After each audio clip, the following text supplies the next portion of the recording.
जो breaking news है वो ये है कि पाकिस्तान के आर्मी चीफ आसिम मुनीर के कौमी ख़जाने से चुराए हुए 80 लाख डॉलर स्विस बैंक ने जब्त कर लिए हैं। तशद्दुद इंतहा पसंदी रोकथाम बिल 2023 पेश करने का मामला। पीपी क़यादत सेनेट में बिल पेश करने के बारे में पार्टी वुज़रा के किरदार पर बरहम। बड़ी गिरफ्तारी हो गई है और करप्शन का बेताज बादशाह, पूरे सिंध क्या पूरे पाकिस्तान में मशहूर मंजूर काका जनाब, वो गिरफ्तार हो गया है। और ये अब चूंकि एक मईशत का मसला है और मईशत हमारी बड़ी बुरानी कैफियत में है, तो 28 अरब डॉलर की जो एक रखा गया बेंच मार्क इसकी। और ये गिरफ्तारी कितनी बड़ी है इसके बारे में आप देखिए, कामरान खान साहब ने ट्वीट किया कि स्विस बैंक ने 4 महीने पहले 3 फैमिलियों को, 3 जर्नलों को, उनमें से एक जनरल परवेज मुशर्रफ जो कि फौत हो चुके हैं, उसकी फैमिली को ख़त लिखा। दूसरा लिखा retired army chief Qamar Javed Bajwa को, और तीसरा ख़त लिखा current army chief Asim Munir को कि हमें आप तीनों क्योंकि इन तीनों फैमिलियों के, तीनों जनरलों के 80 लाख डॉलर स्विस बैंक में पड़े हुए थे एक अकाउंट में। यानी कि अपने इनके 3 सेपरेट अकाउंट थे, लेकिन एक एक अकाउंट में 80 लाख डॉलर पड़े हुए थे।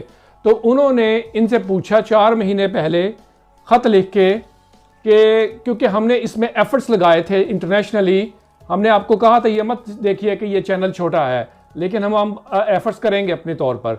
तो अल्लाह के फजल से अल्लाह ताला ने हमारी मदद जोनसी की, और उन्होंने 4 महीने पहले ये ख़त लिखा और इनसे पूछा कि ये जो आपके 80 लाख जो डॉलर पड़े हुए हैं इन अकाउंट्स में, वो उनका हमें मनी ट्रेल दें और हमें सबूत दें कि वो जो टैक्स पेड मनी है, यानी टैक्स पे किया हुआ है उसके ऊपर, इनकम टैक्स जो है।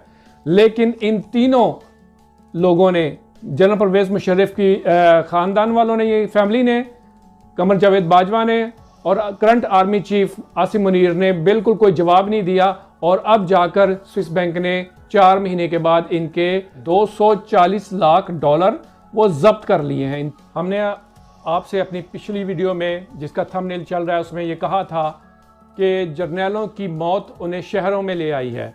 ये लोग पहले प्रॉपर्टी डीलर हुआ करते थे, छानियों को बेचकर ये प्रॉपर्टी डीलर बन गए और आवाम को ये सियासतदानों के साथ मिलकर लूटते रहे। और अब इन्होंने इस साल में क्या करना शुरू कर दिया, लोगों को, बल्कि पिछले साल से ही जब से रजीम चेंज किया इन्होंने, ये लोगों को उठाते हैं, लोगों की माओ बहनों को घरों से भी उठा के लेते हैं, इनका घरों का से सामान भी चोरी कर लेते हैं, हर चीज़ उठा कर ले जाते हैं, गाड़ियाँ भी ले जाते हैं, और साथ हमारी उन माओ, बेटियों, बहनों, बीवियों जो कि घरों में होती हैं, उनको उठा लेके ले जाते हैं और उनसे जना करते हैं। और एक धंधा अब उन्होंने लेटेस्ट भी शुरू कर दिया है कि जिन लोगों को ये अगवा करते हैं, चाहे वो सियासतदान हो या बिजनेसमैन हो, उनको अगवा बराए तावान करते हैं और फिर एक नई चीज़ और ऐड की है। वो क्या है कि उनकी जायदादों को भी अपने नाम ट्रांसफ़र करवा रहे हैं आजकल। जी जनाब, ये इनका एक नया धंधा ऐड हुआ है इनके पुराने धंधों में। अब इन्वेस्टमेंट लाई जाएगी। और 1-2 दिन पहले एक खबर भी थी कि 2.3 ट्रिलियन यानी 23 क्या कहते हैं 2.3 ट्रिलियन कितने हुए 2300 अरब रुपए के हिसाब से। हाँ जी, ये इन असासों को भी उन्होंने आइडेंटिफाई किया है जहाँ पे हमें क्या करेंगे, प्राइवेटाइज करेंगे या क्या करेंगे, बेच दो, OSL पे लगाएंगे। नहीं, OLX नहीं लगाएंगे, उसको बेचेंगे। अच्छा। लेकिन ये है कि उसमें कुछ तब्दीलियाँ की हैं, क्योंकि यहाँ प्राइवेटाइजेशन में बड़ी हिचक आती थी।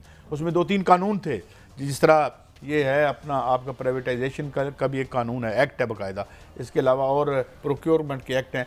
तो उसको एक अमल को तेज़ करने के लिए दरमियान में रेगुलेटरी साहब जरा आसान लोगों की ज़बान में पूछ लेता हूँ, 23 करोड़ सारे ही आपकी तरह साहिब इल्म और इनसाइडर नहीं होते।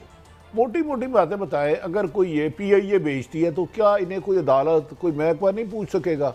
अगर ये करते हैं, जो मैंने खबर देखी है, जिस तरह शहबाज राना की खबर थी, बल्कि वही खबर मैंने देखी कि ये अगर उसको कर देते हैं, बेच देते हैं, तो उस पर कोई इतराज़ नहीं हो सकेगा।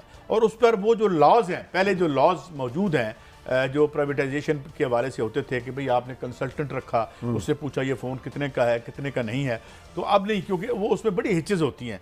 तो अब चूंकि पैसों की बड़ी जल्दी ज़रूरत है तो वो अच्छा, इसका मतलब है कोर्ट में यानी भी कि आपकी रेलवे की प्रॉपर्टी 10 खरब की है, आपको उसकी प्रॉपर्टी की वैल्यू लगाने की जरूरत नहीं है, आपने 10 करोड़ में बेच दी। वैल्यू तो लगाएंगे, मगर जो वैल्यू लगेगी वो इंशाल्लाह बड़ी ध्यानदारी से नहीं, उसकी अगर वो गलत होती है तो क्या उसके खिलाफ सुप्रीम कोर्ट जाया जाएगा? जनाब ये मेरे मुल्क का खजाना 5 अरब का था, आज इन्होंने 3 अरब का नहीं जा बेच दिया। सकेंगे ना, वो मैंने अभी जो खबर देखी तो है नहीं जा सकेंगे तो फिर वजीर आजम तो नवाज शरीफ भी पहले भी चले गए थे लंदन, सऊदी अरब लंदन, जरदारी साहब भी चले गए थे, तो ये बेच के मौजूदा वजीर आजम साहब फिर कहीं बाहर चले जाएंगे। तो अगर एक चीज़ मुल्क की वतन अजीज़ की 5 अरब की है, आप 2 अरब की बेच देते हैं तो हम पूछ नहीं सकेंगे।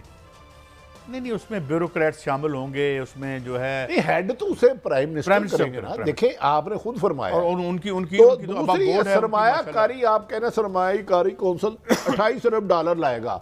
कल एक शख्स मुझे मिला, उसका घर में एक एसी था 1.5 टन का, 78,000 बिल आया।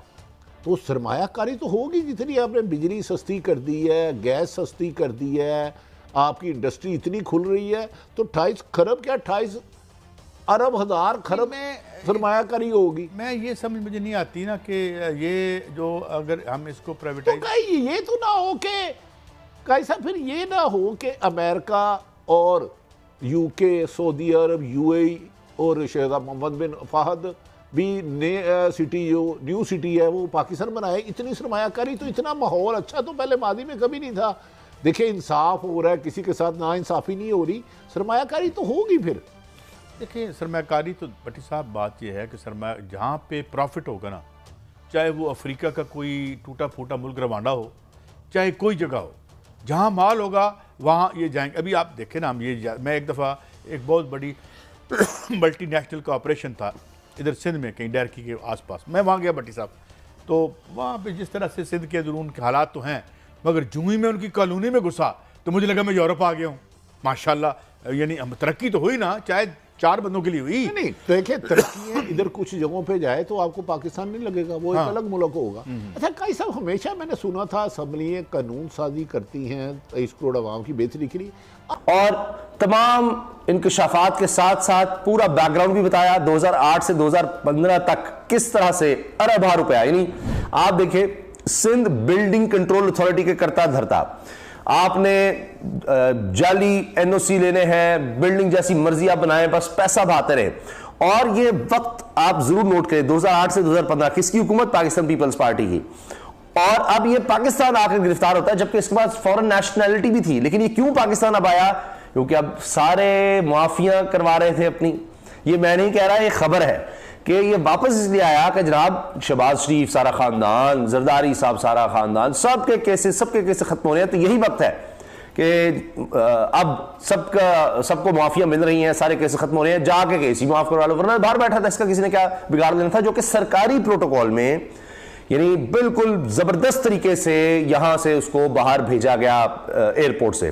वो एयरपोर्ट भी यानी पाकिस्तान पीपल्स पार्टी गवर्नमेंट के दौर में ये सारा कुछ हुआ है। पिछले 15 साल से तो बिला शिरकत गैर आप देख रहे हैं पाकिस्तान पीपल्स पार्टी की गवर्नमेंट है सिंध में। तो अब उस दौर में जनाब जाहिर है ये इल्जामात लगते रहे हैं। एमकेएम जो अब तो इत्तेहादी भी है, नून लीग, ये सब लोग इल्जामात लगाते रहे कि जी ये सिंध बिल्डिंग कंट्रोल अथॉरिटी हो या पीपल्स पार्टी गवर्नमेंट में ये। दोस्तों मुझे उम्मीद है कि ये वीडियो आपको पसंद आया होगा। वीडियो पसंद है तो प्लीज़ हमारे यूट्यूब चैनल को जरूर सब्सक्राइब कीजिए। इसी प्रकार का भविष्य में वीडियो देखने के लिए चैनल को सब्सक्राइब कीजिए। हमारे इस यूट्यूब चैनल पे आपको इससे भी ज़्यादा इंटरेस्टिंग वीडियो भविष्य में देखने को मिलता रहेगा। तो प्लीज़ हमारे यूट्यूब चैनल सोच टाइम्स को सब्सक्राइब कीजिए, वीडियो को लाइक कीजिए, इस वीडियो को अपने दोस्तों के साथ जरूर शेयर कीजिए। नमस्कार, फिर मिलेंगे अगले